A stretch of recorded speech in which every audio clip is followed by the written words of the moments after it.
Previous videos began by exploring similarities throughout polytheist religions. Since lightning or herbs and wilderness are very physical and observable, it's not surprising to find extensive similarities between the various peoples of the world, observing and understanding such things. But while every society knows types of love, the complicated and subjective emotions of love often heavily reflect ideals and norms of their societies. The domains of love have been identified to the victorious goddess Dziewanna, keeper of the divine law, goddess of conquests both violent and carnal, a goddess of appetite, young and strong matron of the Assyrians, but never a mother herself. To the enchanting, sensual, nurturing goddess whose name means the delightful, Rati, a deity both erotic and fair, of beautiful gardens rather than battlefields. To the sky personified, the mother of the vast heavens, Hathor, goddess of dancing and joy and of mothers, also of sexuality and lovers, but most recognizable as the mother of mothers. To the terrifying, terrific goddess who bestowed kingship by marrying the kings and slaughtering any husbands who turned into tyrants. The mighty Artampasa, matron of prosperity, the fierce warrior queen of love, but herself never pregnant. To, of course, the familiar Venus, mother of supposedly many Roman men, in embodiment of anatomical appeal, in physical charisma and degrees of nudity, which I can only describe as quintessentially Roman. Because of such complicated nuances, I urge viewers to discard what few fleeting tropes now exist online pertaining to the Slavic goddess named Lada or Łada, who often is classed among such goddesses. But through complicated historical events, she's become most known online through a handful of quotes which, without context, often give an impression of a goddess identical to Venus, while in contrast, the goddess in her own folkloric context, much like the others of her kind, is truly of her own. Her most well-known symbol of two circles interconnected in a larger circle is an excellent example of the decontextualization and confusion in online discourse about her, as the specific graphics seen online are made in modern vector graphics programs, which don't directly replicate any particular folk art, but those basic design elements of interconnecting circle and oval shapes have long represented wreaths of harmony and marriage in the folklore of many Slavs. So here I lay the two interlocking circles within a Polish folk design of such a wreath to demonstrate the continuity within such designs. Within the folk holidays of the Slavs, much like the drowning of Marzanna and invitation of Dziewanna, or the feast of the lightning maker within the late summer, there are two major holidays with significant overlap observed at the threshold of spring to summer, and outstanding among dozens of regional forms. Today we begin by visiting Croatia, where the UNESCO World Heritage Foundation records their rendition of this cluster of holidays.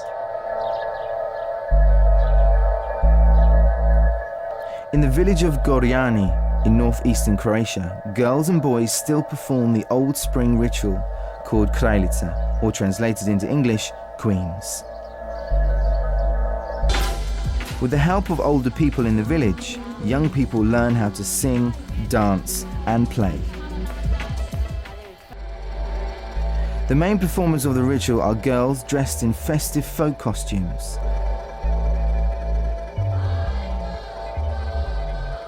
They're divided into kings and queens.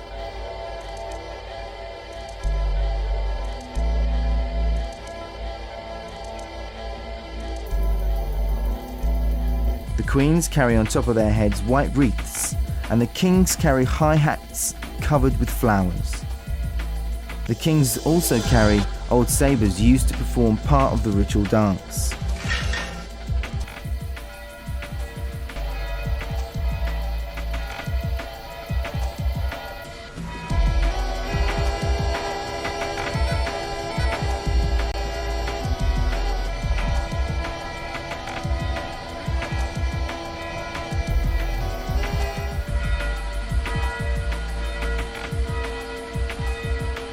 The ritual takes place on the Christian holiday of Pentecost, although it doesn't have a Christian character. Prior to visiting the village houses, the girls attend the Holy Mass held in the village church.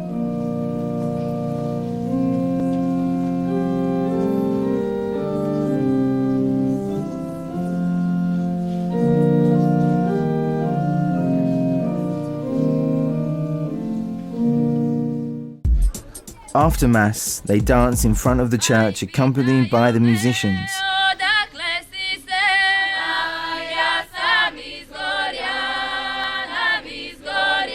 And from there, they start the ritual walk through the village.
Usually they sing to the young girls and boys, mentioning the marriage and addressing the villager living in a respective house. The Queen's ritual is also performed in the nearby villages of eastern Croatia, both among Croats and Serbs, as well as among some other European nations.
While the word Lada means a lady or lord in certain dialects, in these songs, this Lada is positioned grammatically like a name, often implied to be the mighty queen or lady. Her kingly partner might be named the same but with opposite gendering, or sometimes is named Ivo instead. It's the consensus of Croatian museums that their Lady of Spring, the dancing queen Lada, with swords and flowers, is indeed the very same Lada which first appeared in a wide variety of Polish sermons of the 1400s.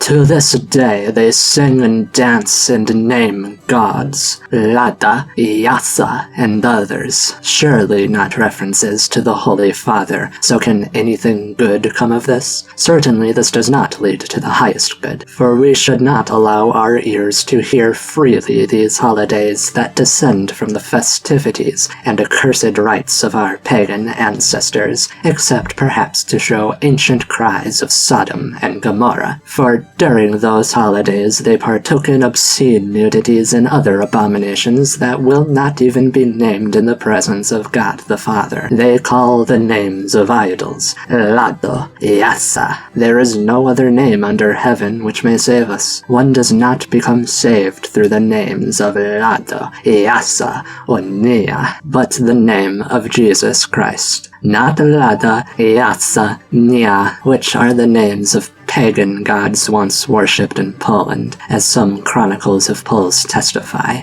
It is the custom with the Poles that on holy days they name, but say they do not evoke, Leda, Yassa, Huya. Those called Lado, Yassa, Nia. I recall that in youth I read a chronicle that there were in Poland these pagan gods, and from those days to our time such rites come, as young women who dance with swords, as if an offering to the pagan gods, as well as young men who dance with swords and sticks, which they hit about. Many of Poland's oldest chronicles were lost by the 1700s, causing ongoing frustration and confusion whenever surviving chronicles of the 1400s or 1500s evoke older texts which simply no longer remain. So there could well have been an original which Father Lucas took from, but given his sheepish evocation of sources he does not specifically name, it could also be that the Father actually spoke from experience, and was obscuring his past involvement for the sake of his career. Holy men joining in on pagan holidays was a familiar scandal. Either way, his account describes the very same customs seen already in Croatia, and these fragments are of a folk song evoking Lada, which would finally be written down in its entirety by ethnographers about 5 centuries after. Since, while the variation specifically naming Lada did not survive to modernity in Poland, it did endure to near modernity, enough to reach and inspire the Romantic poets of the 16 and 1700s. Unfortunately, our old men, old women, and girls do not spend much effort on prayers so as to be worthy of the Holy Spirit. Unfortunately, during 3 days of Pentecost that ought to be spent on introspection, the old women and girls go not to church, not to prayers, but to dance, not to call God, but the devil, specifically Yassa, Ladarkie-Ljelje. They, if they do not do penance, will walk with Yassa Lado to eternal damnation.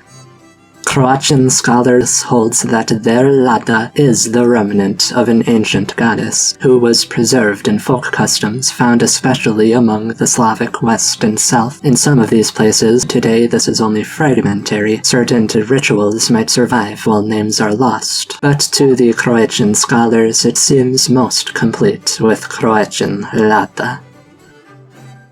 In the Czech Republic and Slovakia, a few villages retain a song nearly identical to those of Croatia, in which they dress up their young women as characters of the king and queen, monarchs of summer, performed by young women as a ritual pertaining to their coming of age. You can identify the king as the branch holder, usually near the front of the procession, as the queen is sheltered under a red canopy carried by her handmaidens all dressed in white, though in these villages the name Lada has been substituted for generic titles of the queen and king, while in accompanying songs the youthful queen is often paired to or represented as a swallow songbird, while her beloved is a sparrowhawk, 2 beautiful birds in cycles of love which overcome hardship.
These characters are also known to Poland through an ongoing sequence of holidays beginning in springtime. The king first emerges on the March holiday of Kulig, part of the wider season of Karnawal. At the start of Kulig, the people would elect a king or duke or nobleman to organize festivals in secret, and he would hold these secret councils with unmarried teenage girls and young married women to prepare the holiday in secret. So when the holiday came, the king rode a horse decorated with ribbons at the front of the parade of carolers, the company made up of the young women who aided him in secret, and while the people could wear a diversity of costumes, it was common for the king to play into his role, dancing and showing off atop his horse or calling together a hunting party to play into his performance. They went from door to door, surprising the households which the young women had chosen ahead of time. During those times, quite a few neighborly feuds or conflicts were mended. Overflowing with merriment and old-fashioned sincerity, it was unknown to see sneers or jibes, arguments or challenges to duels. Age-old misunderstandings became drowned in brotherly handclaps and embraces. Karnawal was a prevalent time for wedding proposals. Young men came to the parents of his beloved to convince them of his worth as a suitor and provide them with gifts and payments. If the young people had searched for spouses throughout Karnawal, but had failed to find a candidate in time, then near the end of the month, as part of the chasing out of wintertime demons, the bachelorettes and bachelors received teasings from costumed demons. The parades included demonic grooms and brides, as an extension of this teasing, that if the young people failed to find their match, then they'd eventually be wed off to demons. As young Croatian girls take roles of both the bride and groom, in Poland demon spouses will also see genders switched around in the costumes, a common trait in Polish costumes to show that the spirit being inhabited is not the same as the person wearing the costume. Then came Lent, and the drowning of the winter goddess Marzanna, alongside the invitation of spring under the protection of the goddess Dziewanna, who was embodied by an idol named the Gaik, or especially in the Carpathian regions as a young girl herself, dressed in white and adorned in beautiful branches, as she is paraded around by the young girls who helped cast her sister Marzanna away. This lady, Dziewanna, remains unmarried and distinct from the Lady of Swallows. She is most certainly not the same as the woman at the same time of year who is riding out to get married, but her presence in these holidays is important to keep in mind. Then came Palm Sunday, when the knightly king of springtime returned on horseback. On this day the women began decorating painted eggs, and on their way home from church the young men would mount horses dressed as fighters, and would race each other home to determine who received the greatest share of painted eggs from the young women. Then on or following Palm Sunday, young girls would gift similar painted eggs to the boys they fancied, or would play games where the girl had a few eggs hidden all over her outfit, and young bachelors would be invited to try to find where she'd hidden them all. Of course, this leading to plenty of religiously justifiable and supervised flirting. Often the girl might hide the egg in a particularly precarious place, or directly challenge a boy to do an outlandish stunt to win the favor of the egg, and the boys would do it. If a boy succeeded in convincing a girl's parents to let him court her, he might not know until he awoke on Good Sunday and stepped outside to find that she had left him painted eggs. Similar is the holiday Dingos, which means ransom, in which boys go around throwing buckets of water onto the girls they fancy, and the girls pay off the boys with painted eggs, so the boys try to collect as many as they can, thus the playful name of ransom. In some villages, the boys would race each other to the honor of soaking their favorite girl, to the point of boys sneaking into the houses of the girls and waking them up by soaking them, throwing buckets over their heads while in bed. Such mischief has always accompanied dingos. Therefore, priests have tried since at least the 1400s to ban it, but it still persists today. And later that day or the next day, after being soaked, girls go around with bundles of juniper, birch, or linden sticks and smack the boys to get their eggs back. Some villages see mutual tagging between the boys and girls with these sticks, while others might reverse the roles of girls and boys. But regardless, the ritual of tagging your fancied with these bundles of sticks is all pervasive. And unsurprisingly, as these painted eggs were, for centuries, symbols of life, fertility, and prosperity, so it was that many villages, especially after the partitions, came to view the painted egg as also a gift to the entire community, as an embodiment of Mary's blessing. So to distribute the eggs was quite directly to bask in the life force and healing prosperity of the Holy Mother in all her radiance. Especially close to her were young maidens and mothers who, as they had been for centuries, also here received the greatest blessings from these eggs as symbols of Mary.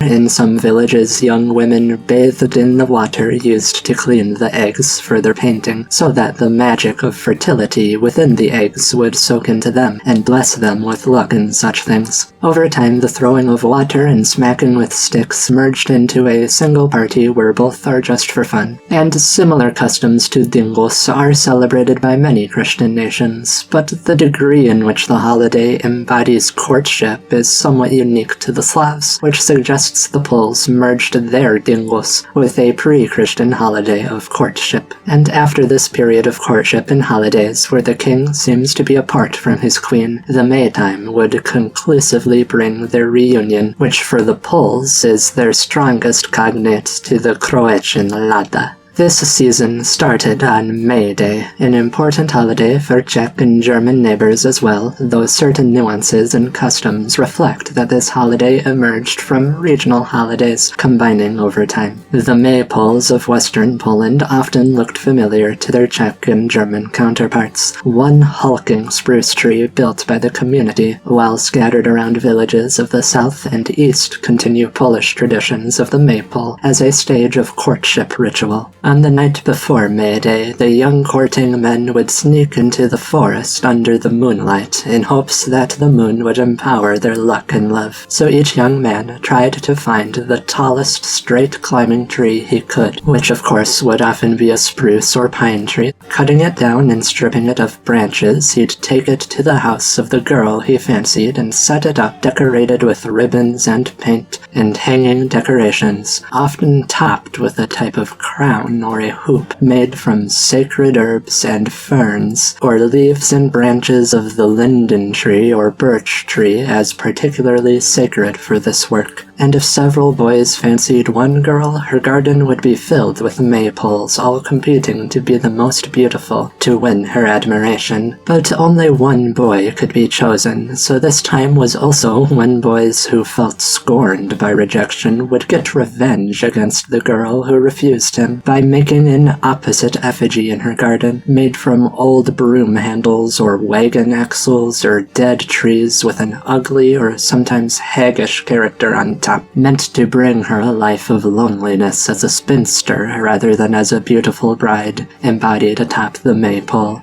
Soon after May Day, around the time of Pentecost, which usually falls in mid to late May, after the blessing of the fields briefly discussed before, two major customs follow of the Stado and the crowning of the monarchs of May. The dances of Stado, recorded in the 14 to 1600s chronicles, have drifted on their path to today. In past centuries, women and men danced with swords and staffs, much as they still do in Croatia, followed by sporting competitions, especially between the men, while the remaining customs surviving today have combined with the blessing of the fields into great dances, sometimes with staffs, around massive bonfires made in the fields. Despite the loss of sword dancing here, few ethnographers doubt that these bonfire dances descend from ancient Stado. At the same time or shortly after, and still to today, linden and birch and spruce and herbs are taken to the cattle or to the horses and are used to decorate and bless the livestock, and flowers tied onto their horns, as shepherds and farmers make walking sticks of linden and birch to patrol the fields, to wave around as if conjuring the spirit of fertility out of the grasses for their cattle to feed. Then in many places the men and women separate into groups, and all race in the task of herding cattle or horses through the pastures. The victors of the race of each gender are crowned the king and the queen of Pentecost. These monarchs also appoint a few community members to be their soldiers, marshals, cooks, to lay out a feast in the meadow and make a bonfire to celebrate around.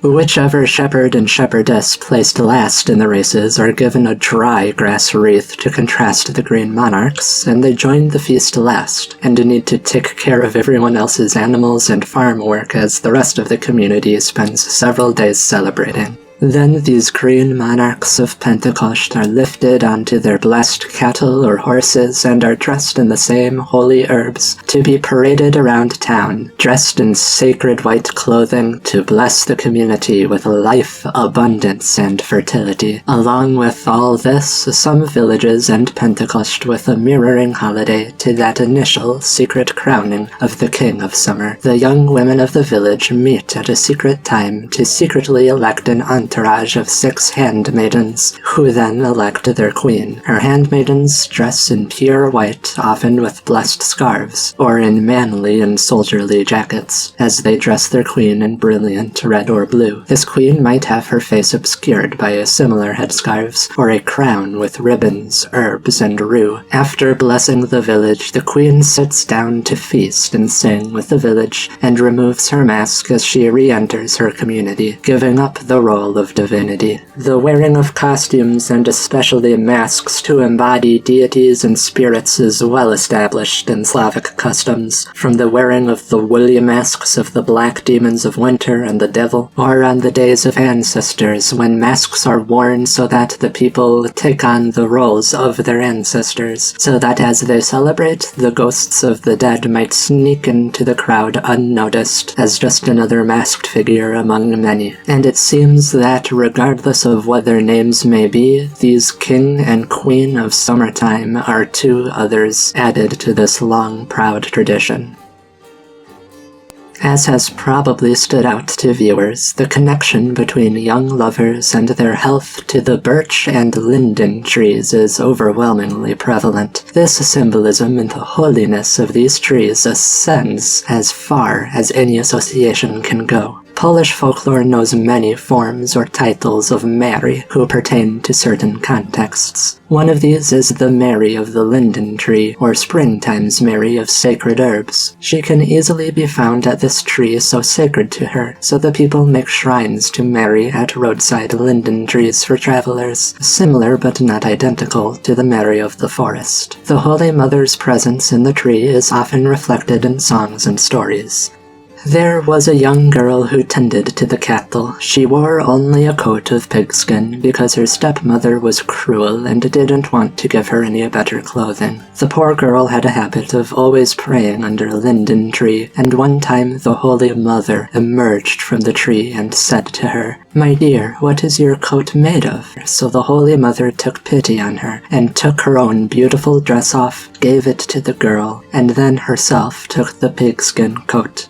As a sacred tree of Mary, the linden ought never to be cut down prematurely or inappropriately, or curses and suffering would befall the family which harmed the tree. Likewise, the sacred linden also repelled demons, so it would never be struck by the lightning maker as he rode around and hunted demons. Interestingly, the site of one of the oldest cults to Mother Mary of the Linden Tree endures in Lubawa, northeastern Poland, where Mary of the Linden Tree has been honored for about 1,000 years. But before they were Polish and worshipping Mary, this town belonged to the Old Prussian culture, those who were pagan, siblings to the Lithuanians. And here, among the sacred linden groves, the Prussians worshipped their god of summertime and fertility, Per Gruby, who was given given beer and prayed to for the growth of all things green, while alongside them, the thunder god Perkunas was prayed to so his lightning wouldn't harm and instead would protect the lord of greenery. Soon after his cult vanished, the people witnessed and worshipped an apparition of Mary among the linden groves, and prayed to an idol of her constructed within the trees, so they still worship her today.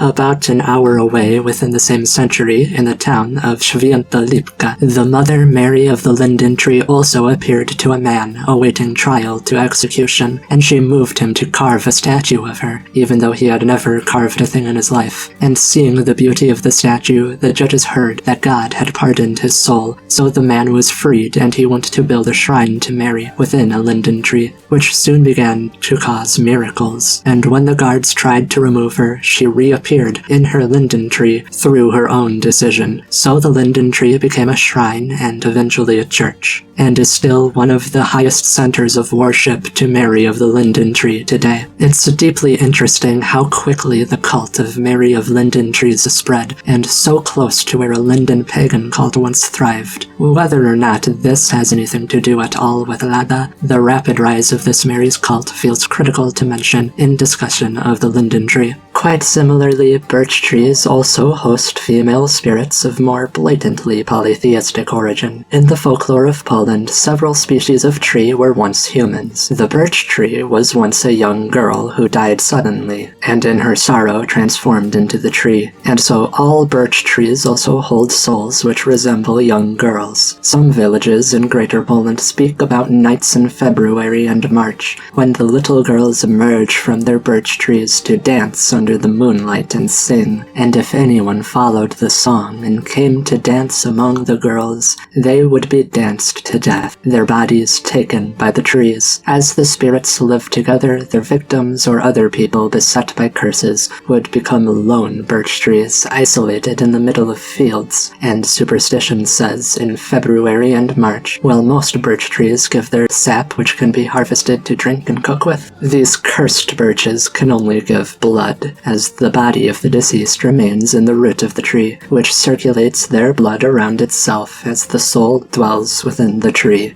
But these birch girls, as most spirits, are two-natured, and their sap can be made into very potent medicines, and their presence repels the black demons like those of winter. Most critically, just as birch and linden are used to decorate the maypole and endow the monarchs of summer, these two sacred trees are used to make similar staffs, resembling small maypoles which decorate the wedding. And on or very near the wedding, when the fiancés or newlyweds take ownership of their new home, they plant two linden trees, two birch trees, or one tree of each, which represent the health and fortunes of the bride and groom. The bride tree and groom tree which bring prosperity to the couple. These trees would also have their branches made into sticks, which were placed as decorations in holidays like name days or baptisms, or placed around the garden and property to give protection to the husband and wife's entire domain. The poles or staffs of the bride and groom, all decorated in herbs and birch or linden, are recorded in a folk song which ethnographers consider one of the oldest of Poland. Its dance likely dating to the 1500s. This song is about the spirit within the herb hops.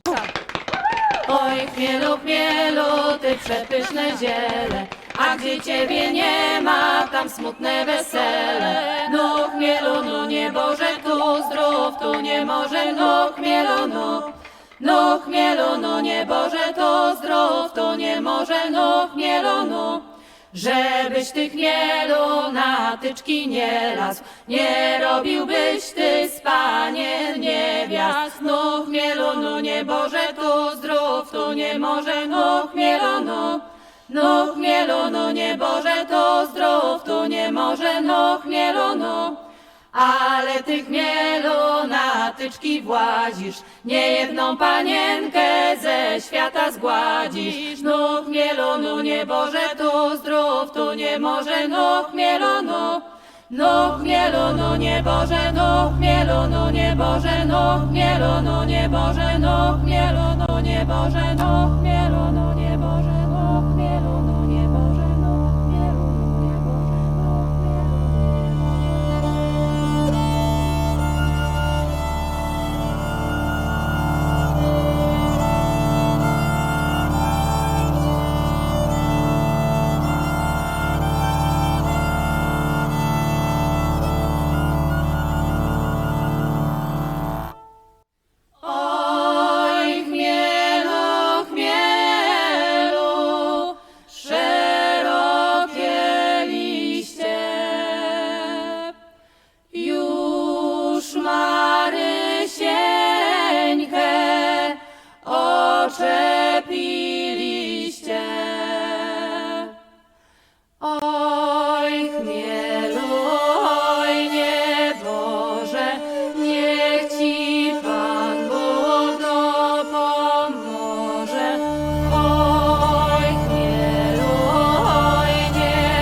In the far north of Poland, the Kashubi people maintain their rendition of Easter Sunday, in their tongue the day of Jaster, from a root which means sunlight or sharpness as a light ray gleams sharply, also descended into words for sharp things like falcons with their talons. Though Kashubi scholars directly trace their name of this holiday to folkloric names of the king and queen of summer who reign over their holiday. The king Jaster and queen Jastra, the shining monarchs. Queen Jastra, the parading lady dressed in wreaths and greens, arrives first after Marzanna to then preside over the return of her green liveliness to the fields, and then her husband returns just behind her. In songs, she is also identified to swallows, sacred birds of spring, and the harming of any swallows in the times leading up to Easter would be repaid in summer by the wrath of the lightning maker. Then her husband, Jaster, was paraded atop a white bull, decorated in greens, just as the king of Maytime was in southern Poland. In songs, he is the hawk, and again similar superstitions warn to bring no harm to the sacred birds of light at this time of year. Ethnographers speculate that the village Jastarnia took its name from them as a site of an ancient temple to them, though the remains of such a temple have not conclusively been found. But in searching for such attestations in the chronicles, a repeating pattern rapidly makes itself clear to folklorists of the subject. They sing and dance and name gods, Lada, Yassa, and others, the names of idols, Lado, Yassa. There is no other name under heaven through the names of Lado, Yassa, or Nia.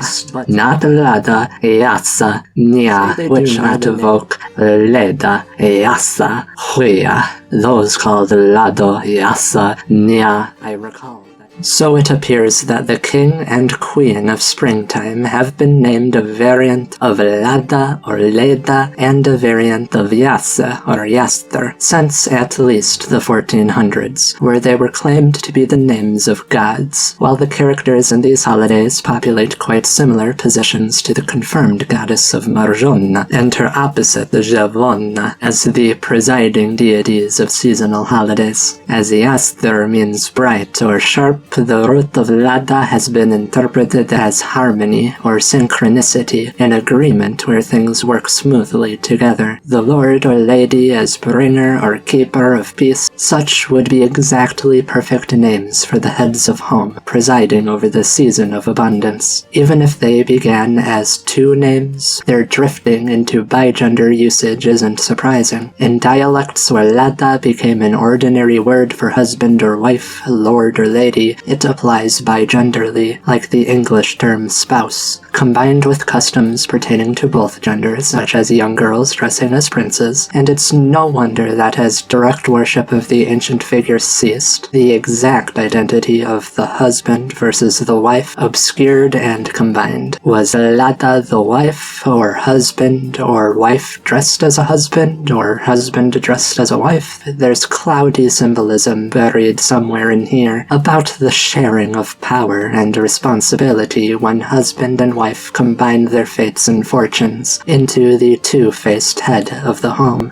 This all neatly harmonizes with the archaic ideals of Polish marriage. If not always the reality, marriage in Poland was an intentional and negotiated process with two major forms. Both started with a young man meeting a girl he fancied and getting to know her family. Then eventually the suitor, along with his parents, would meet the parents of the woman and decide on the terms of courtship. So over the course of quite some time, as he tried to win the heart and favor of the girl he fancied, he would also try to demonstrate his worth to her parents, usually by amassing wealth with which he could pay them, often with an additional investment from his own parents. This all because the bride's parents wanted to marry their daughter to the highest value husband possible, to ensure her prosperity. Unless the family was of particularly high status and faced political pressures to secure an alliance, or other rich person things, the vast majority of arrangements arranged marriages would try to balance economic security with the happiness of the children. This was not the modern idea of one true love or marrying only for love, but it was best for the community if the two young people at least liked each other's company. Especially in more ancient times, a community elder would act as the village matchmaker to ensure the young people had both practical and religious compatibility, while later in time these functions passed fully to the families themselves. The first variant of Polish marriage was more common in the earlier years of Poland, when people became engaged around the age of 12 to 15. Usually the girl would then move into the household of the boy, but this was not modern child marriage, as the girl would be treated like the child of her husband's parents, to be raised like their daughter until they were both closer to 17 or 19, and then as adults they would finally be self-sufficient enough to gain their own household or take the home of the boy's parents, and only then would child-rearing become a serious interest. It was never the common norm in Poland for a girl as young as 14 to actually become pregnant, despite what some modern extremists might claim. And of course, the girl and boy would be within a couple years of each other, so even though they were getting engaged or married at a young age, it was two young people together, and any act of marrying a very young person to a very old person was a last resort. For most Poles, for most of their history, large age gaps were the exception and not the rule. For a classic example of these norms in action, King Jadwiga of Poland needed to marry at a young age to ensure the political security between Poland and Lithuania. So Jadwiga married the Grand Duke of Lithuania when she was only 13, and at the age of 13, she took up residence with her husband, who himself was already entering his 30s. But despite this very young age of marriage, Jadwiga and Jagiełło did not try having children until Jadwiga was 25, over a decade into their marriage. They had every political motivation to have children before this, but Jadwiga was Catholic but bound by many Polish cultural norms, and Jagiełło was a Lithuanian pagan who converted to marry her, and he himself was bound by similar norms.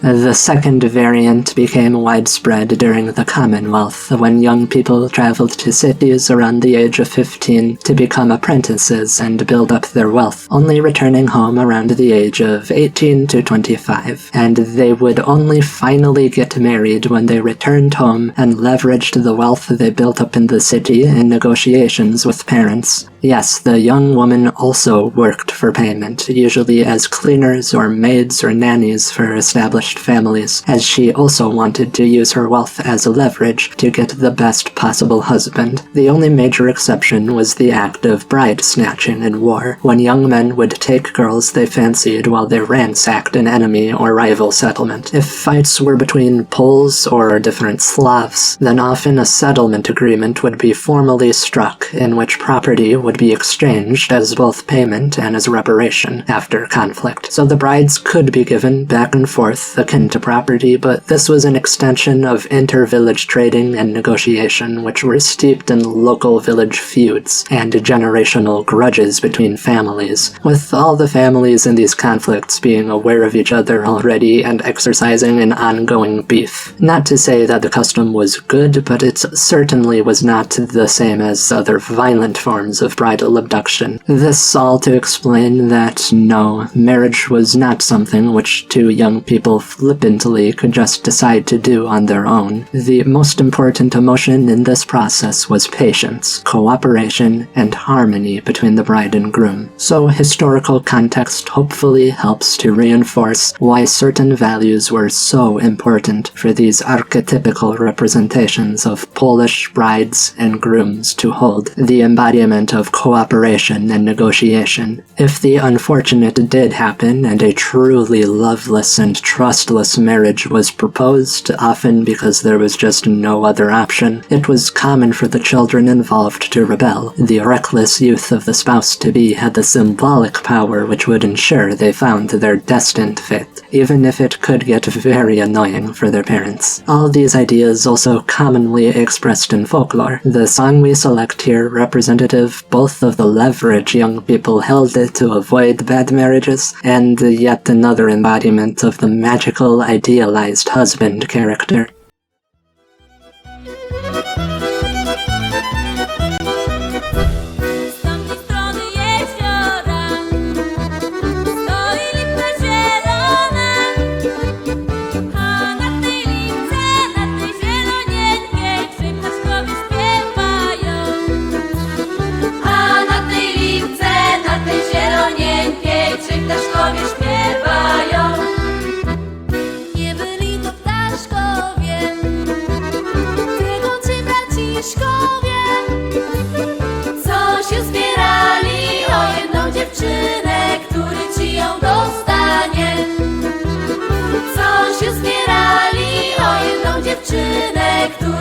ją dostanie.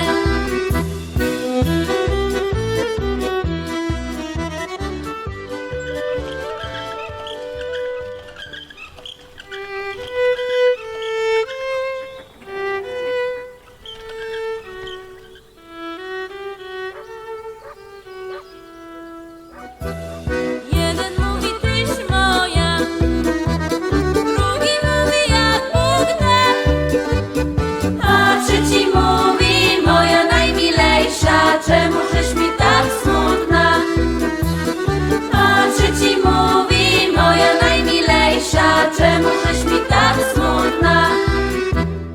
jakże nie mam smutna być, za starego każą iść. Czasu niewiele, jeszcze 2 niedziele, mogę miły z tobą być. Czasu niewiele, jeszcze 2 niedziele, mogę miły z tobą być.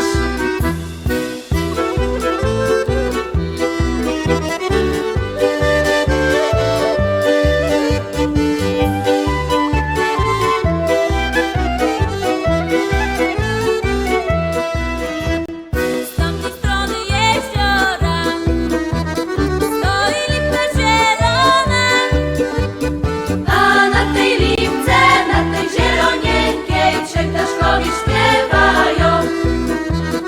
A na tej lipce, na tej zielonieńkiej, 3 ptaszkowie śpiewają.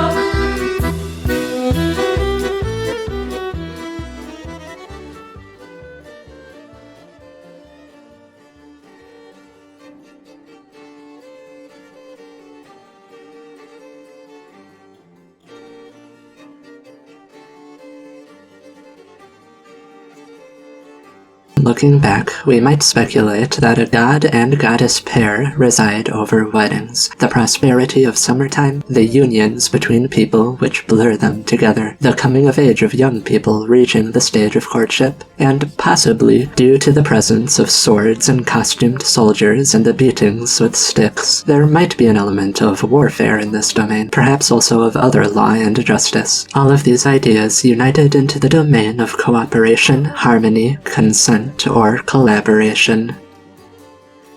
If we want to learn more about their ancient worship, we can only turn to the surviving chronicles. The oldest surviving chronicle to mention Lada is that of Długos. They called Jupiter in their language Yassa, believing that from him, as their supreme god, all goods and happenings, both favorable and unfavorable, came. To him also they paid greater honor than the other gods, and offered more frequent sacrifices. Mars, who the poets know as god of war, they called Lada. They prayed to him for courage and victory, honoring him with extremely wild rites. They called Venus by Dziewanna, considered the goddess of marriage, whom they begged to grant numerous children. They also had a superstitious devotion to pouring out offerings to national idols, and on certain days and seasons of the year they played out customs, to which people of both sexes were summoned to the cities from villages. These customs they celebrated with singing and licentious movements, with clapping, licentious twisting, and other licentiousness in songs, games, and lewd deeds, whereby they invoked the aforementioned deities by accepted custom. Such rites and some of their monuments, although as is known Poles accepted the Christian faith 500 years ago, are repeated every year on the days of Pentecost to this day, reminding us of pagan idolatry with a game called Stado in their language, because crowds of people gather there who, divided into flocks, crowds of madmen and pleasure seekers, happily celebrate the holiday with feasting and free recreation. Ooh, if you thought I was verbose. Długos would also attest in his book of the names of towns and families of Poland. Lada took its name from the name of a Polish god who was worshipped in Mazovia in the town and village Lada. But then he later changed the grammatical gender. Lada took its name from a Polish goddess who was worshipped in Mazovia in the town and village of Lada. There's not much to say on Długosz's sources alone. The gender of Lada was noticeably reversed, but if we're correct that Lada would be a deity of cooperation and grace, these virtues can also manifest in war. We're interpreting the words of men who made compromises in their phrasings, as their primary goal was to explain concepts to other holy men using words the holy men knew. Again, the learned men and poets know Mars as the god of war, so we must always account for this filter in perception. The next chronicle would be the Chronica Polonorum.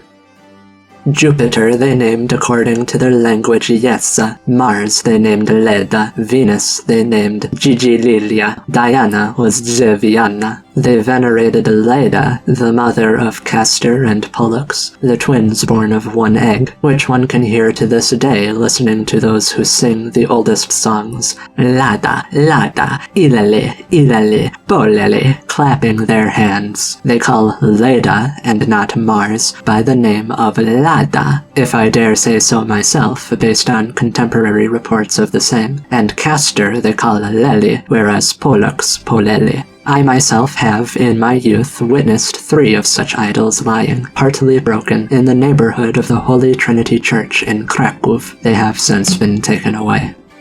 The author states that Mars was Leda, and that Roman Leda was Lada, I think. So the spouses would be Leda and Lada. Other writers have thought that the author is phrasing himself this way as a jab at Długosz, opening with Długosz's opinion to then counter it. But if we step out of the modern perspective of looking at these back-to-back, and we just read this literally as what is written here, I don't see this as replying to Długosz at all. The text itself only wants to overcome this awkward position of the name Leda being flip-flopped from a Latin goddess to a Polish god. He's stressing that Leda is the Roman goddess, but Leda is the Polish god.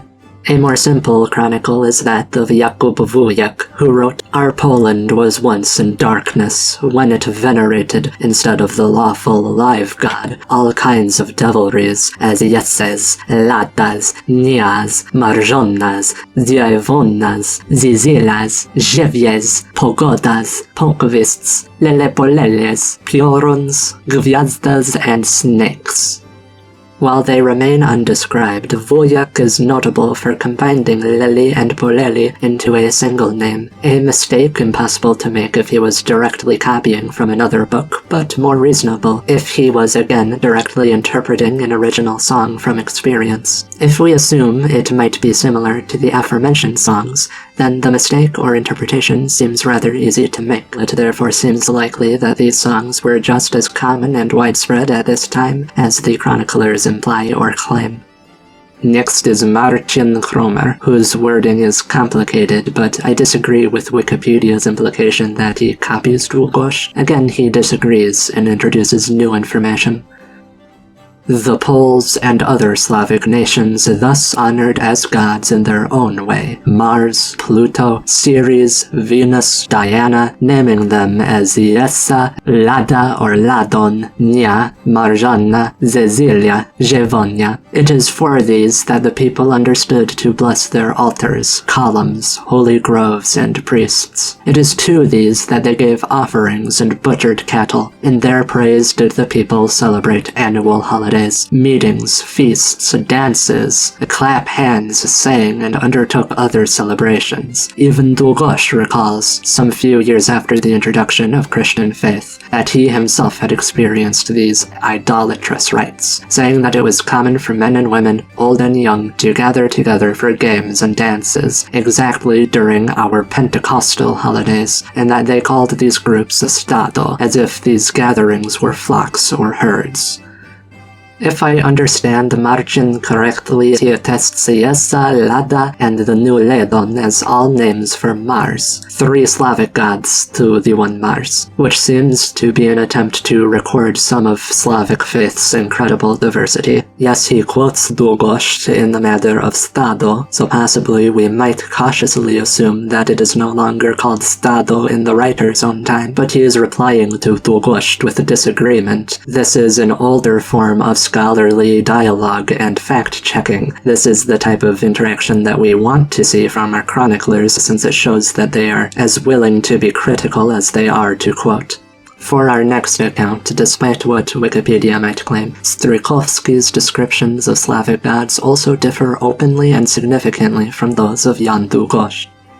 Jove they called Yassa. This one they venerated as the all-powerful and the giver of all goods. Venus they called the goddess of love, Zizilya, to whom they prayed for fertility and all sorts of bodily pleasures they demanded from her. Castor and Pollux, the Roman deities they venerated, who they called the Lelus and Bolelus. Even to this day, amongst the Masurians and Poles during feasts, when they've drunk some, we hear it in the open when they Lelum Polelum shout. They venerated too the mother of Lelen Bolel, Leda, who, according to the Greek fairy tales, Jove, unable to get her otherwise, turned himself into a swan, so she laid an egg from which Helen and Castor and Pollux, the twins, were born or hatched, who afterwards were counted among the gods. And men and women, old and young, used to come together in one place for the holy days of these gods of theirs so as to dance, which meeting they called Kupawa, especially on the 25th of the month of May and on the 25th of June, that to these times in Ruthenia and Lithuania they preserve. From the second Sunday until the day of St. John the Baptist, women and maidens come together for dances, and holding hands they sing, Lado, Lado, and my Lado they repeat, singing to commemorate Leda Ladona, the mother of Castor and Pollux, though the simple people do not know from whence this custom arose. All this comes from ancient pagan superstitions, for I have seen the same kind myself with my own eyes in Turkey in the year 1575 on December 20th, when in our country is the middle of Lent.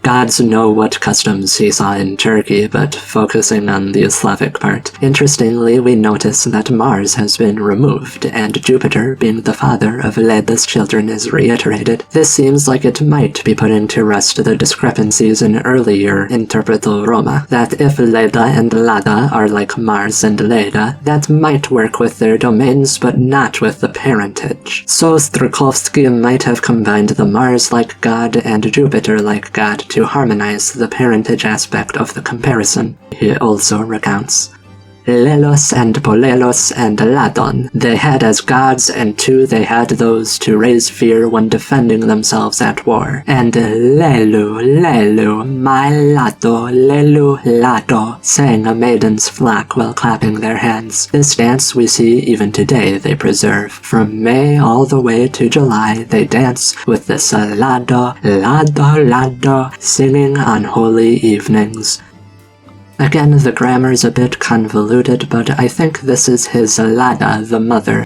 In summation, a Mars like Leda, a Roman Leda like Lada, her sons Leli and Boleli. So what does this all tell us? Well, in short, discrepancies between whichever spouse is named Lada, goddess or god, again make perfect sense. The gendering of the word becomes obscured when various tenses or time-based or occupation and status-based suffixes also change the word. So that Lado or Ledon could be a man's name in the pure syntax, or simply the tenses denoting that a lady was taking a status role called Lada, rendered as Lado. The chroniclers who worked only with songs or other holy men's writings, without being in attendance of the rituals directly, could fairly easily become mixed up here without requiring them to be exceptionally foolish or particularly ignorant. More interesting is the shifting nature of this Yassa, usually called Jupiter or Jove, but once called Mars, as Lado had been, so this is only speculation, but I'm strongly reminded of the situation with Svarog and Svarozik, whose name literally means the son of Svarog. I strongly suspect there might have been a father and son pair, or perhaps two brothers or some other situation which caused similar names, where the chroniclers saw these two similar gods and interpreted them as a single god, because along with simplifying all of their similarities, it translated Jupiter's fatherhood of Leda's children to work out without making Leda married to Mars. So those chroniclers who favored the clean parent heritage versus those who favored a comparison to Mars due to the alignment of domains, had indirectly argued against each other, leaving us with this confusing mess. I must reiterate that confusion itself is not a reason to disregard, but instead is reason to search for the source of confusion, and rather than assume that one author is correct while the others are simply wrong, despite the small nuances that make their disagreements compelling, it is best to wonder how these strange inconsistencies can reflect the obscured original.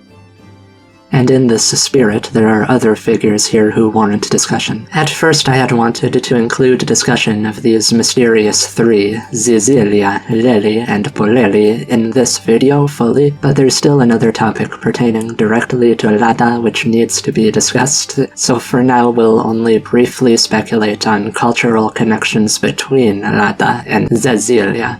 It mustn't go unsaid that Zizilia itself bears a striking resemblance to the word heiress, or she who inherits something. Such a name sounds strikingly appropriate for a goddess of the young girls who themselves are in service to the queen, Lada. Unsurprisingly, Lada has many helpers or handmaidens who follow alongside her, who uplift her and decorate her, just as bridesmaids would traditionally bring jewelry and the beautiful dress to their bride. Looking only to the names, the heiress nicely complements the harmony. Similarity between this name and the lily flower, or the archaic Polish name for the planet Venus, as well as families named after this, also come to mind. I wouldn't be surprised if she was likened to the Roman god Venus, specifically through them both being named after the planet in their respective cultures. But the lily is the folkloric connection I'll focus on. As with other cultures, the lily to archaic Poles was a flower of love and life, but also tied to the mourning, or metaphorical death, which resides within love and the wedding. Whenever the girl moved in with her beloved, she also left her mother and siblings behind, and so the birth of the woman was also the death of her girlhood. So the lily holds both beauty and the lesser note of sadness. The duality of the joys of marriage and sadness over the loss of girlhood is common in folk culture. For example, in a well-known folk song named Lily Geese.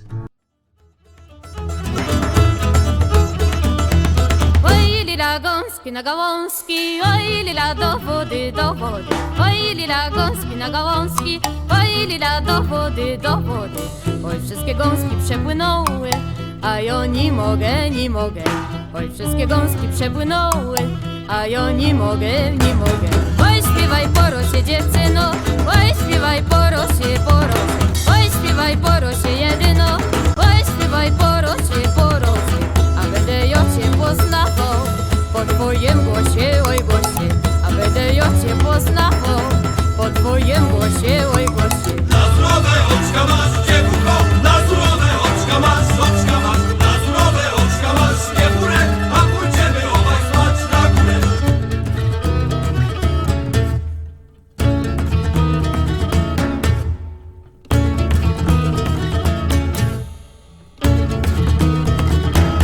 Oj lila gąski na gałązki, oj lila do wody, do wody. Oj lila gąski na gałązki, oj lila do wody, do wody. Oj wszystkie gąski przepłynęły, a ja nie mogę, nie mogę. Oj wszystkie gąski przepłynęły, a ja nie mogę, nie mogę.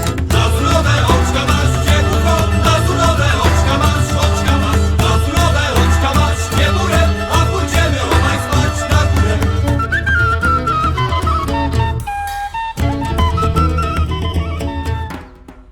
This type of story is common to geese and swans. There are many folk tales and fairy tales about magical ladies who appear from the wilderness in the form of white swans and geese. These magical beings taking the image of beautiful young women and falling in love with young human men, or sometimes rather are sought after and abducted by foolish young men. But once married or taken to his home, the swan lady always grew depressed and mournful and began singing to the birds.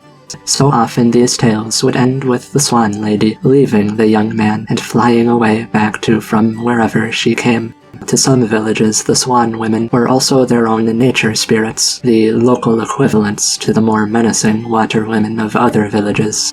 Understanding these conflicting forces in Polish culture of the idealized wifehood of the matriarch contrasted to the freedom of girlhood and unique timelessness of a perpetual maidenhood, we understand why Lada was identified with a famous Roman mother, and why Cecilia, matron of the unmarried women, would in contrast be compared to Venus, who technically is married but is totally unruly and seduces any man she wants to. The presence or lack of sexual union specifically here is simply reflective of two different perspectives of what makes a woman uniquely free, between the openly sexual Romans and the comparatively chaste Slavs. According to the myths kept by the monks of the monastery of Wisagura, this mountain, which once hosted the castle of Dziewanna, once also held a temple to Łada and her sons, and the appearance of the maiden and the bride together on a single mountain makes a lot of sense. If Lada is the powerful, queenly bride, we'll once again highlight Dziewanna's repeat appearances alongside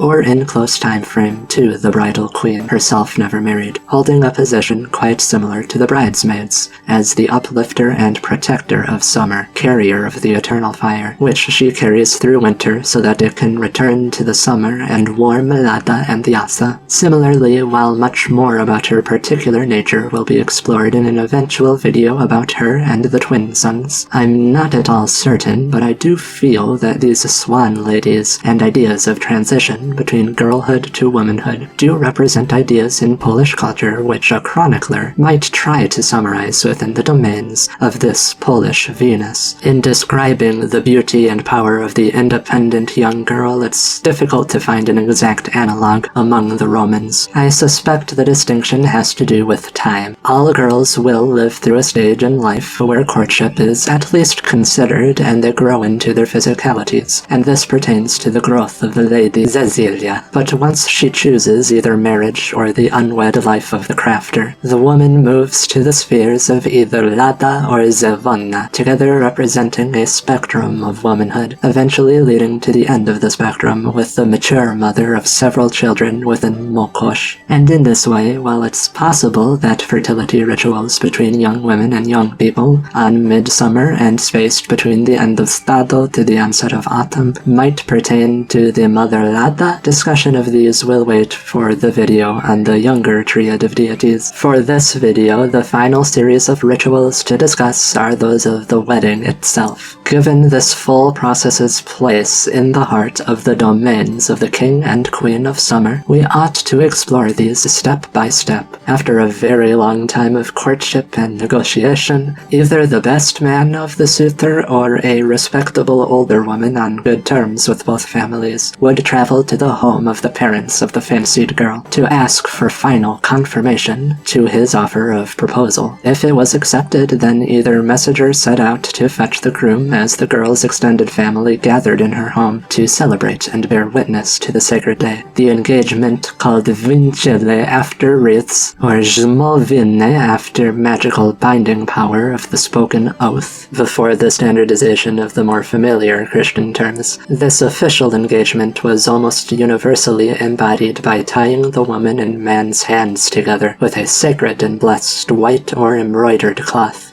Often this cloth was a blessed gift from a boy to his fiancée, or was the cloth which a sacred loaf of bread had been wrapped in after baking, and had been carried into the home with. And after it was unwrapped and the largest piece torn off and given to the bride as a blessing of her fertility and fortunes, the blessed cloth was put to this work. While larger payments were made by the groom's family, the night of engagement or following days saw the ceremonial gifts from the bride's family, of often new sets of clothes or lengths of fabric to the groom and his parents or his entire immediate family, these used to make the wedding outfits under the blessing of the bride. As such, while many of the family spent the following weeks in their ordinary routines, the bride often devoted herself to this work of weaving these sacred cloths. So then, eventually, very near the wedding, usually the night before, came Maidens Night, when bridesmaids came to the home of the bride to help her prepare, not only in cooking food and crafting the flower decorations, decorations, which would be worn by themselves and groomsmen, but most importantly to guide the bride through spiritual transformations. Bridesmaids would be selected from the young unmarried girls who were friends to the bride. If she still lived in the village she grew up in, then they were childhood friends. Or if she now lived in the village of her fiancé, they'd be teenhood friends, but regardless, unmarried. For most of their unmarried lives, Polish girls wore simple braids or loose hair and never secured it under any scarf or cap. On certain holidays of life, they wore wreaths open on the top, which were sometimes exchanged with boys as a form of flirting. Here, on the night before the wedding, the young friends would make their bride the most beautiful wreath which she had ever yet worn, as it would be her very last wreath, since from the wedding onward she would graduate to the scarves and caps of a married matriarch.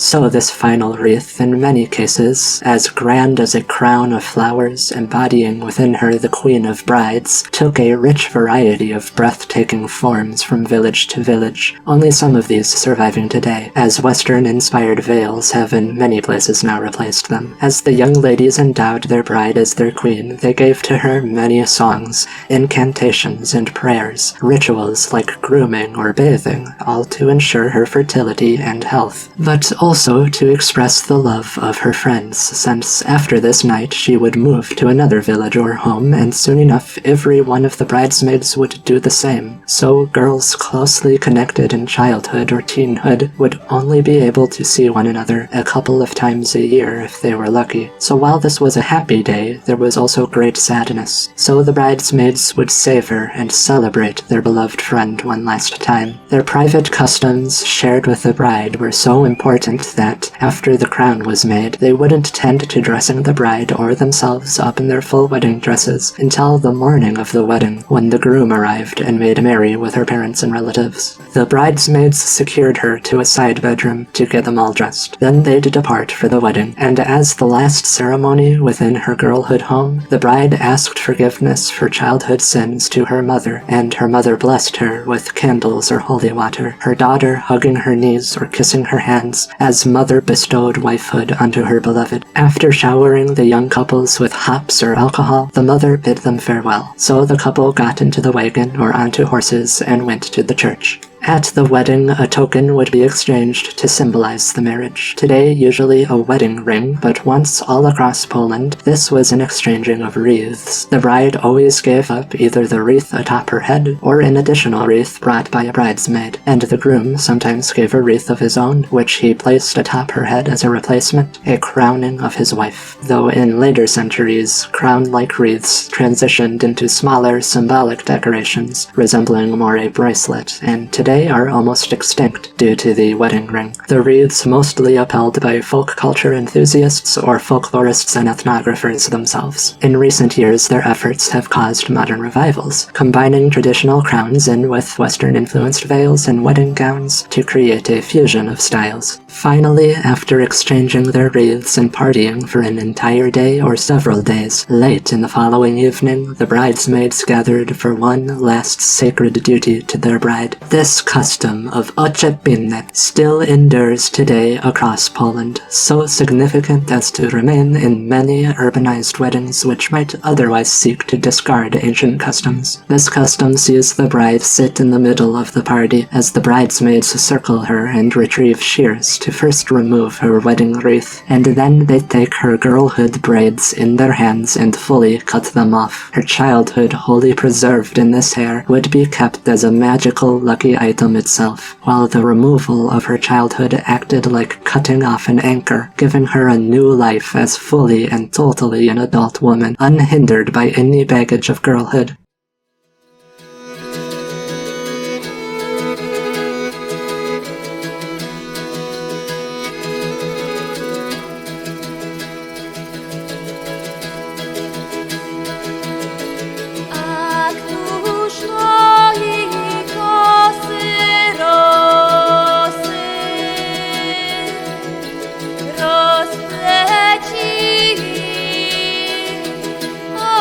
Łada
To express their love for their friend, often the bridesmaids sang and prepared to cut her hair, but they instead snuck dozens of pins or ribbon ties into her hair as they and the party sang and drank to drag this process out as long as they could. But in due time, or in some villages, another adult woman, such as her mother-in-law, or even the husband himself, took the irreversible action and severed her final tie to girlhood. Then the godmother, mother-in-law, mother or another married woman came to place the cap or scarf of a married adult onto the woman's head. So her transformation was complete. Then married women of the community dance in circles with this new woman to welcome her into their sacred community, eventually delivering her to her husband. After the wedding concluded, the party all traveled with the newlyweds to the husband's home, clanking bottles and pans and singing boisterously, in effort to scare off any black demons who might want to curse or attack the happy couple. Arriving at his home, the spouses crossed the threshold with their best feet in the lead, and the guests opening the bedroom, everyone extremely drunk by now, and the partygoers lifted up the bride and groom to toss them onto their bed and tease them over what would come once the partygoers called it a night. Eventually, the marriage would be finalized once and for all with that sacred act of love and creation between the spouses.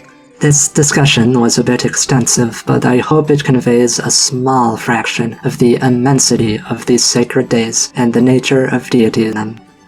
While the exact answers have been obscured through the march of time, it's very likely that the monarchs of young lovers and sovereigns of summer had repeatedly been identified to the god of fire Svalrog and his son Svarovik, whose holiest day is that of midsummer, since on Midsummer Night the undying fire is reborn by original fire, made or embodied by Svarog himself. Midsummer Night is named Kupawa Night, and in the Polish poetry of the 1700s to 1800s, despite the fact that these lyrics were not those within the folk songs being called back to, or the folk songs recorded in chronicle, Polish poets were obsessed with a particular refrain of Łada o Kupawa. These poets seem to intentionally connect the deities of Pentecost to the gods of the holiday Kupawa, not as the name of a holiday, but as if Kupawa is Yassa, mimicking the connection of the king of summer with the highest father, so reminiscent of linking Svarog and his son. I strongly suspect that these poets had independently identified the Yassa to the fire gods all over again, reinforcing the ancient impressions that the husband, the king of Pentecost, might literally be the same as the king of Midsummer Night itself, that there is simply only one king of summertime, that Lado is Yassa, who is either Svarovik or Svarog.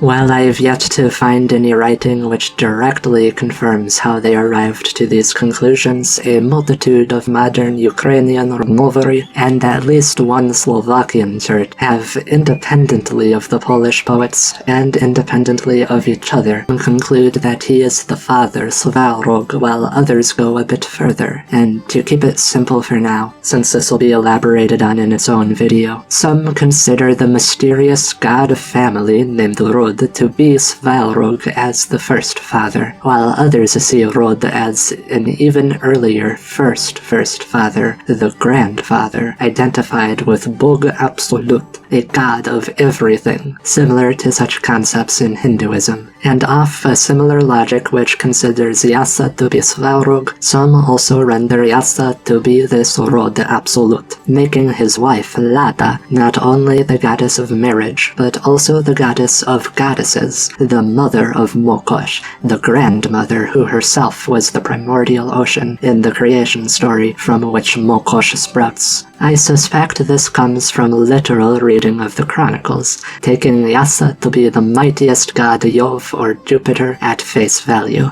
though I lean towards the opposite conclusion, as I suspect father and son were obscured together to make parentage work out better. So I suspect the king of summer is likely the god of war, somewhat similar to Mars, the god of war and fire, the sun Svarovik. Those who've seen the Perun video won't be surprised by this. Recall that that the sacred trees of Lado and Lada receive the protection of the lightning maker, and like his own holy tree, these trees repel black demons. Whether you take the son of Svarog to be the brother of Perun, or if you take the son to literally be the same as Perun, this either way makes more direct sense to me than Perun needing to protect his own father, who can well protect himself, as the source of the fires which Perun turns into lightning in the first place. Or maybe, after all, despite all these synchronicities, it could still be possible that the king Lado is only another brother to Svarog's son, or Perun, and that we're all reading too deeply into what is mere sibling similarities. There's no wholly conclusive answer here. It can be tempting to search for additional identities to the bride and groom, since many other polytheisms load vastly larger domains into their deities of weddings or love. But in cultural context of the archaic Polish wedding, nothing more necessarily needs to be added. An entire 5 to 15 years of a young person's life would be spent acquiring funds to progress along the paths of courtship and obtain their eventual marriage. That's 5% to 25% of the typical lifetime devoted to basically the most important goal in life. As a society so intertwined with extended family networks, the maturation into courting and ascension into married life and parenthood for a majority of society who followed this life's work was a paramount duty whose importance is difficult to articulate due to its immensity. To say it simply, the domain of courtship, weddings, and marital harmony was significant enough on its own to be the domains of two greatly important deities.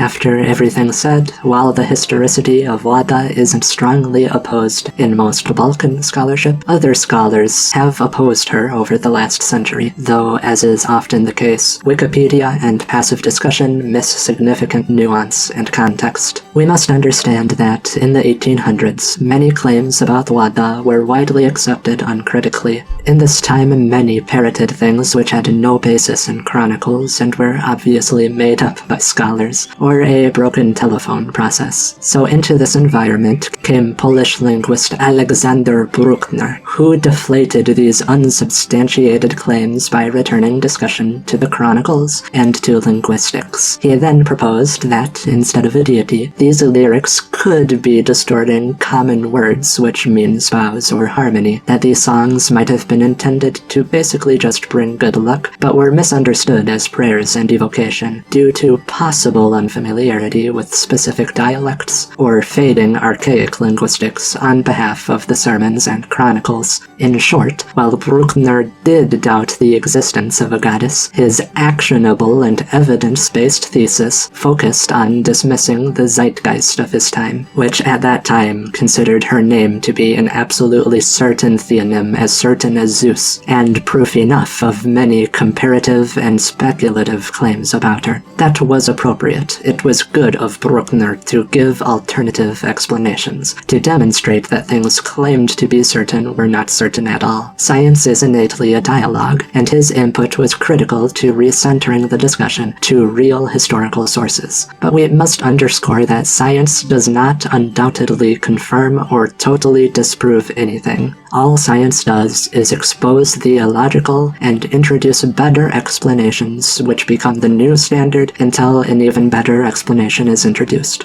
Notably, Bruckner was hyper-focused on linguistics and never addressed the ethnographic evidence for a goddess pertaining to Lada's songs. And it must be stressed that if Bruckner was correct that Lada was an ordinary word and not a theonym, that itself does not disprove other folkloric remnants of a deity in the holiday, who could be attested ethnographically. In the same sense, the goddess of death is usually known as Marzanna, but in some villages she is simply named Śmierci, literally death. The act of calling her the ordinary word cannot disprove of Marzanna as a goddess, and even if the proper name Marzanna was lost, if she was only named Śmierci, that would not be argument in and of itself to disregard of the deity, to dispel of her ethnographic evidence. It would instead serve just to dismiss baseless claims that every song which says the word death must somehow be connected. and such claims which arise from recklessly combining every literary mention of death into a new retroactive pseudo-mythology. The context here is quite important. I don't disagree with Bruckner much at all, not with the substance of his writing. Lada the theonym is distorted in ways which make direct, unaltered descent from an antiquity doubtful, and everyone who asserted otherwise and assumed that Lada was simply a pure, uncorrupted theonym is most likely incorrect. But this does not mean that all later critics inspired by Bruckner have acted as consistently as he. While I can't address every single publication, I'd like to speak on a couple often cited works of Karol Podkansky, which some of you might recognize via the man who cited him very recently, and notably the scholar Alexander Jastor. Both authors are generally reputable, but I find their work specifically here to be somewhat flawed, and the popular parroting of their stances to be grossly decontextualized. Podkansky and Jastor take primary criticism to the works of the chroniclers, and especially Długosz himself, as the source of most inferences about the alleged deities, though I think I conveyed why I find that approach misrepresentative when we looked through the chronicles. Podkansky writes, and Jastor highlights.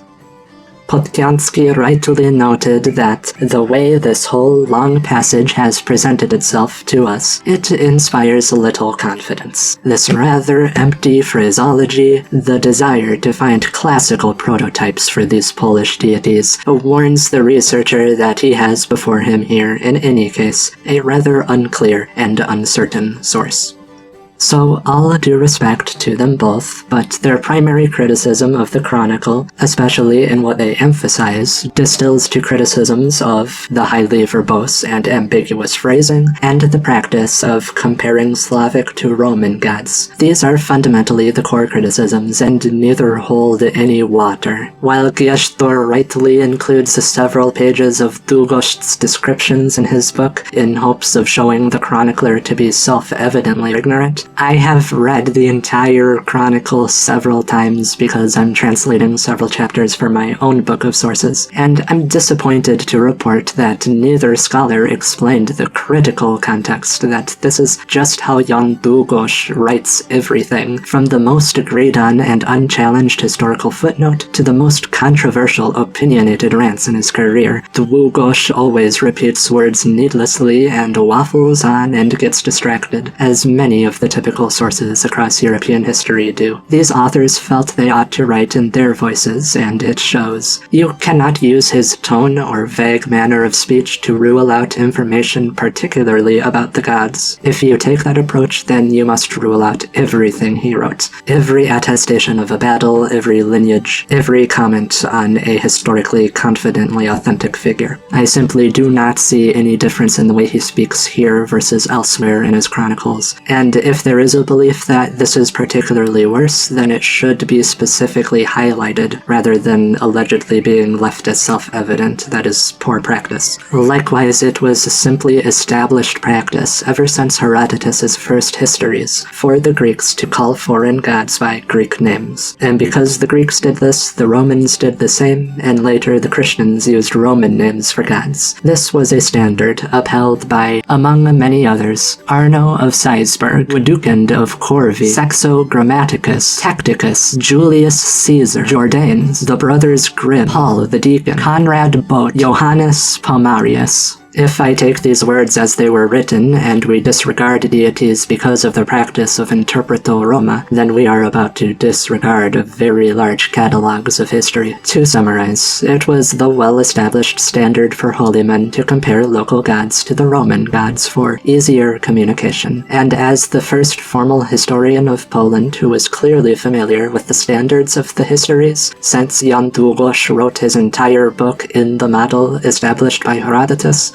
beginning with descriptions of topography, moving through regions, breaking down following trains of sequences. One very clearly inspires the other. Jan Długosz simply performed the established practices of Interpreto Roma as he attempted to describe the Slavic gods. It is literally just not suspicious or unique at all. Furthermore, this statement secondarily implies that Długosz knew little to nothing about the Polish gods, and so this motivated his use of Interpreto Roma, that since he had nothing, he turned to Rome. This claim is additionally bizarre since Długosz repeatedly reported contradictions, nuances, and local myths which do not fit neatly into Interpreto Roma. If Długosz and his following historians, also well-read in other histories, truly did just copy from Rome, due to a lack of information from Poland, you would expect for them to produce myths which are similar to Roman myths, and which are more harmonious with each other since they share an origin, but they simply don't. Instead, their comparisons to Roman gods are uncertain and contradictory and messy, which was true for every single other historian who used Interpreto Roma. These critiques simply do not demonstrate that Długosz or his colleagues were fabricators, nor any more doubtful or erroneous than the average historian in medieval to Renaissance Europe. Not evidence to dismiss them, simply evidence to treat them with the same criticality of literally every other historian of the era. Again, it can fairly expose Jan Długosz as an imperfect author. It reminds us to read him critically, and I fully agree with that, but it does nothing to refute nuanced and ethnographically backed attempts at interrogating the flaws of the chronicles to deduce something which is potentially more accurate. In short, using any of these three sources to assert that the goddess of summer must be fake, regardless of whatever her true name might be, is simply inappropriate. The furthest you can really get is these sources are not enough to learn anything about a supposed goddess, including whether her name was Lada, and that statement is fair but is open to dialogue and critique itself. Scholars are not saints, their words are not law.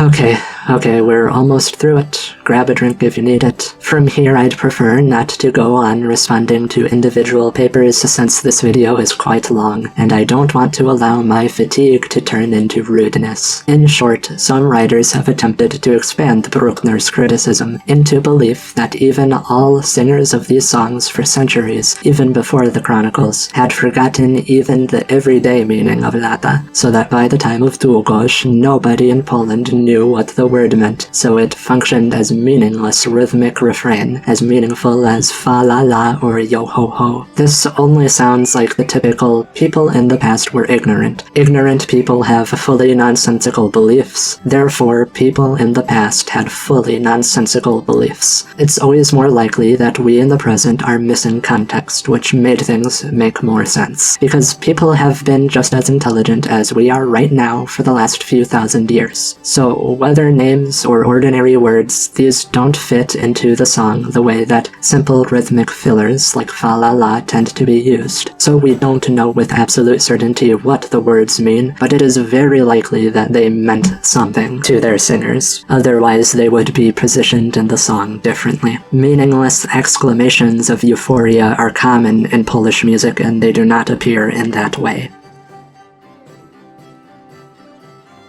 Fundamentally, I don't see much difference between attestations for Lada against those for Marzanna or Dziewanna. There are a few convoluted chronicles, then robust, enduring folkloric legacy. Why popular discussion on the internet focuses its scorn towards Lada, but not Marzanna or Dziewanna, I really don't understand.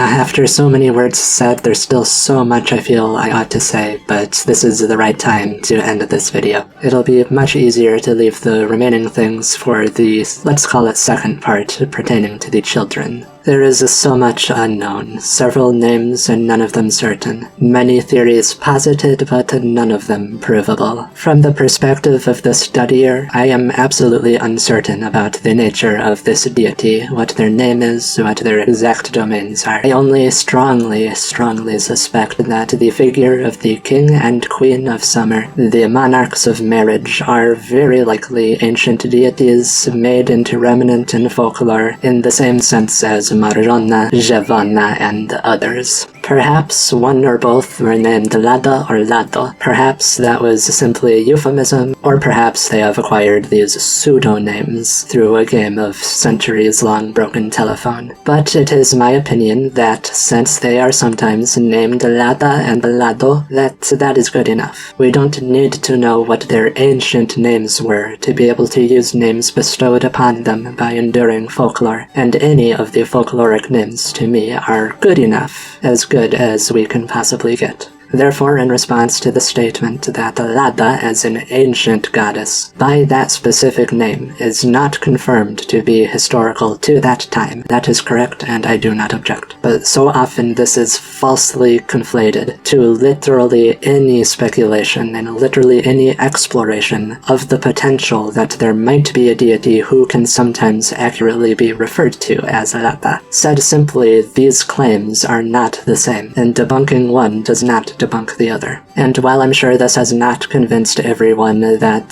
this deity has historicity, I hope that it has at least encouraged everyone to take a nuanced and careful perspective with this discussion, and to better understand what some of the people who defend the existence of Lada are actually saying, because very often the first stance is simply assumed. In the spirit of spirits of harmony and cooperation, it is best to exercise cooperation and patience in such discussions. And in a future video, we will return to discuss what I find to be the far more convoluted side of this coin in the potential children of Lada and Lado. But until then, thank you very much for watching, and enthusiastically thank our patrons, whose support on Patreon allows us to access materials and ensures that we are slowly but steadily, hopefully, continually improving. Your help is received with greatest appreciation. As it is, we will leave you at this for now.